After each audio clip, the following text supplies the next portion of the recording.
I mean, is it really a formula that you can drive to create a brand, or is it just good product, good graphic design, and healthy, clean living? No, I think there is a formula. I think it's a formula of defiance is what it actually is, because the bottom line is that every day and every hour, every day, there are inferior products, inferior services with inferior design that outsell superior products and superior design every day of the week. Branding comes down to 4 words. It's the art of differentiation. And the bottom line is you even use that when you're pitching. You just by how you frame stuff, you give it a different context. And so the thing is that where brands start wrong is they go, well, what's our mission statement? What are we doing? They look. First of all, there's the micro, which is us. There's the macro, which is out there. They're failing to look at what's out there. What's the noise that's out there? I think when I start a pitch, to your point, I start it this way. Just when you think you know the answer, I change the question. Boom.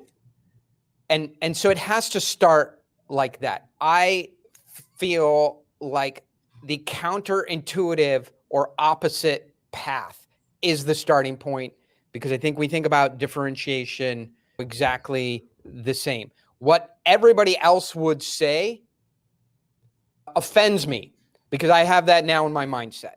I think about what I know the 19 other people that do this thing say, and if anybody here in my organization says that, I yell at them and I'm offended by it, because I know we can't get anywhere saying the exact same thing.